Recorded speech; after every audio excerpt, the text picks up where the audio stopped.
नमस्कार, सुलगता सवाल में आपका स्वागत है। मैं हूं आपके साथ अंशिका। आज सवाल देश की प्रधानमंत्री बनने का सपना संजोए बैठी ममता बनर्जी पर सुलगाएंगे।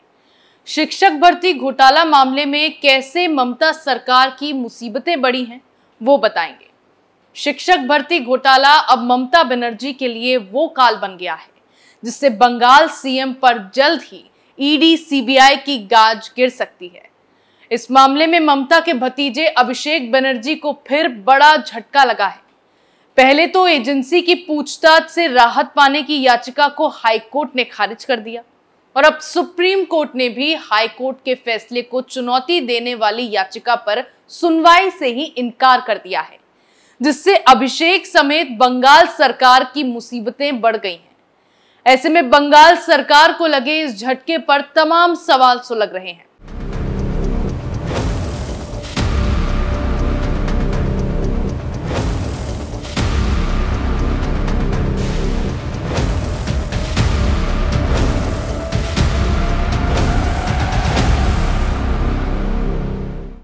एसटी से अभिषेक बनर्जी को क्यों लगा झटका?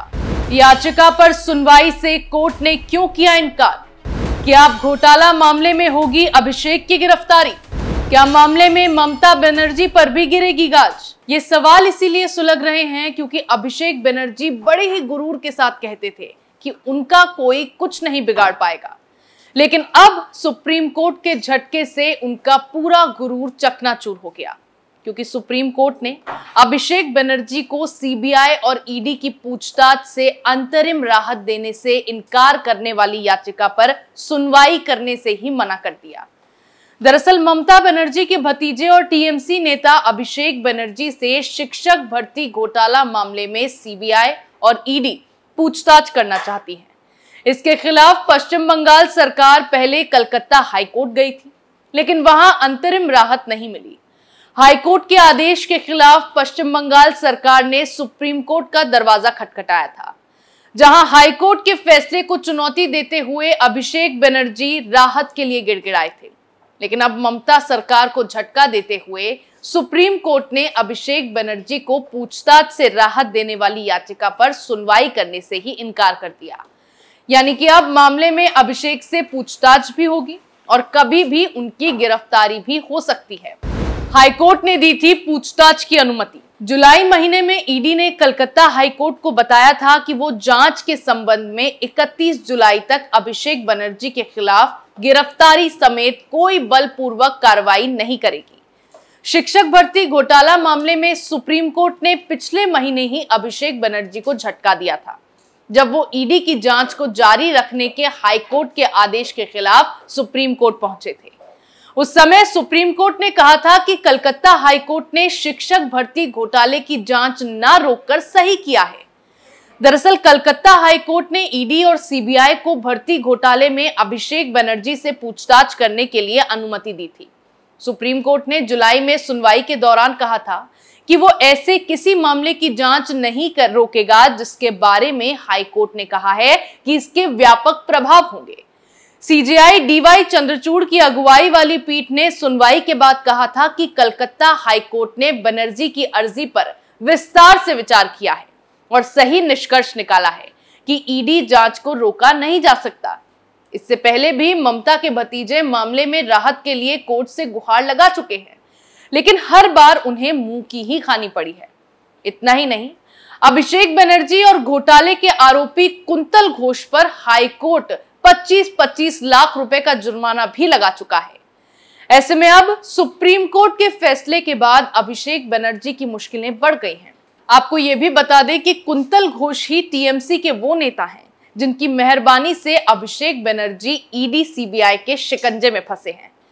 दरअसल शिक्षक भर्ती मामले में तृणमूल कांग्रेस नेता कुंतल घोष की शिकायत में टीएमसी महासचिव का नाम सामने आया था।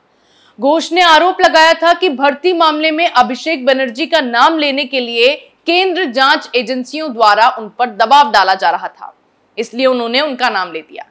जिसके बाद स्कूल भर्ती घोटाले के मामले में पूछताछ के लिए बनर्जी को पेश होने को कहा गया। मामले में मई की सुनवाई में जब हाईकोर्ट ने अभिषेक बनर्जी से एजेंसियों की पूछताछ करने का फैसला बरकरार रखा था, उस दौरान हाईकोर्ट की जज अमृता सिन्हा ने याचिका खारिज करते हुए तृणमूल कांग्रेस से निकाले गए नेता कुंतल घोष से उनके उस आरोपों के संबंध में पूछताछ करने की भी अनुमति दी थी, जिसमें उन्होंने आरोप लगाया था कि मामले में अभिषेक बनर्जी का नाम लेने के लिए केंद्रीय एजेंसियों ने दबाव डाला था। अब एक नजर डालते हैं शिक्षक भर्ती घोटाले पर। क्या है शिक्षक भर्ती घोटाला? बंगाल में हुआ यह घोटाला 2014 का है। तब पश्चिम बंगाल स्कूल सर्विस कमीशन यानी एसएससी ने सरकारी स्कूलों में शिक्षकों की भर्ती निकाली थी। प्रक्रिया 2016 में शुरू हुई थी। उस वक्त पार्थ चटर्जी सरकार में शिक्षा मंत्री थे। इस मामले में गड़बड़ी की कई शिकायतें कोलकाता हाईकोर्ट में दाखिल हुई थी। याचिकाकर्ताओं का आरोप था कि जिन कैंडिडेट्स के नंबर कम थे उन्हें मेरिट लिस्ट में टॉप पर रखा गया। कुछ कैंडिडेट्स का मेरिट लिस्ट में नाम ना होने पर भी उन्हें नौकरी दे दी गई। ऐसे लोगों को भी नौकरी दी गई जिन्होंने टीईटी परीक्षा भी पास नहीं की थी। जिसके बाद इस मामले में गड़बड़ी की कई शिकायतें कोलकाता हाईकोर्ट में दाखिल हुई थी। फिर मई 2022 में कलकत्ता हाईकोर्ट ने सीबीआई को आदेश दिया था कि Paschim Bangal school service commission और Paschim Bangal board of secondary education की तरफ से 2014 से 2021 के बीच नॉन टीचिंग स्टाफ और टीचिंग स्टाफ में जो भी अपॉइंटमेंट किए गए हैं उनकी जांच की जाए। ऐसी खबरें थी कि उम्मीदवारों ने सिलेक्शन टेस्ट में फेल होने के बाद सिलेक्शन के लिए 5 से 15 लाख रुपए तक की रिश्वत दी थी। सीबीआई ने पिछले साल 30 सितंबर को पहली चार्जशीट पेश की थी। इसमें पूर्व शिक्षा मंत्री पार्थ चटर्जी समेत 16 लोगों के नाम थे। ईडी ने पार्थ चटर्जी और उनकी करीबी अर्पिता मुखर्जी को गिरफ्तार किया था। पार्थ 23 जुलाई 2022 से जेल में हैं। उनकी जमानत याचिकाएं खारिज हो चुकी हैं। इतना ही नहीं, पार्थ के ठिकानों पर छापेमारी में ईडी को करोड़ों रुपए का खजाना भी मिला था। इसी साल मार्च में ईडी ने टीएमसी के youth wing leader Shantanu Banerjee को हुगली से गिरफ्तार किया था। ईडी ने 13 मार्च को एक स्पेशल कोर्ट में उसे पेश करते वक्त बताया था कि शिक्षक भर्ती घोटाला फिलहाल 350 करोड़ रुपए का दिखाई दे रहा है, लेकिन ये इससे कहीं ज्यादा बड़ा हो सकता है। इसी समय पूछताछ के दौरान बनर्जी ने कहा था कि इस पूरे घोटाले का मास्टरमाइंड टीएमसी का एक अन्य गिरफ्तार यूथ विंग नेता कुंतल घोष है। वो इस पूरे मामले में लोगों का ध्यान भटकाने की कोशिश कर रहा है ताकि अपना पैसा दूसरे राज्यों में ट्रांसफर कर सके। इसके अलावा ईडी ने भी इस मामले में अपनी चार्जशीट में अभिषेक बनर्जी का नाम डाला है, जिससे ईडी का शिकंजा बनर्जी पे कसता चला जा रहा है। शिक्षक भर्ती घोटाले में सीबीआई पहले भी अभिषेक बनर्जी से 9 घंटों तक पूछताछ कर चुकी है, जिससे बनर्जी ने टाइम वेस्ट करार दिया था।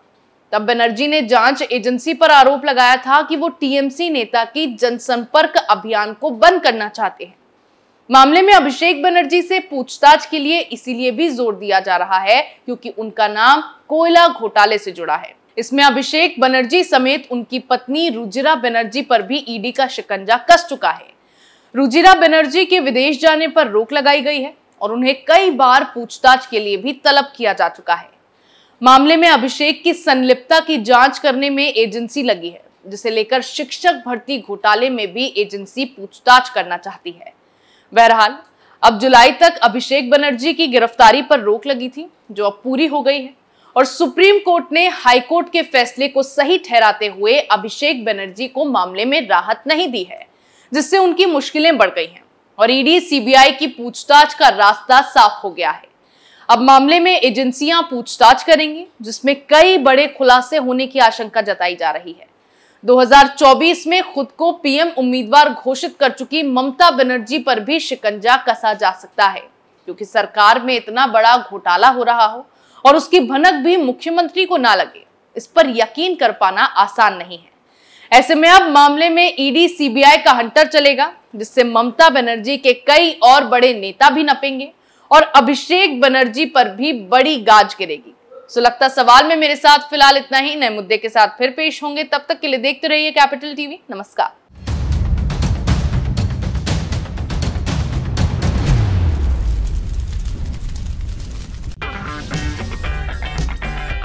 अगर आपको हमारा वीडियो पसंद आया हो तो इसे लाइक करें, हमारे चैनल को सब्सक्राइब करें और हाँ, बेल आइकन दबाना ना भूलें ताकि आप तक हमारे वीडियो की नोटिफिकेशन पहुंचती रहे।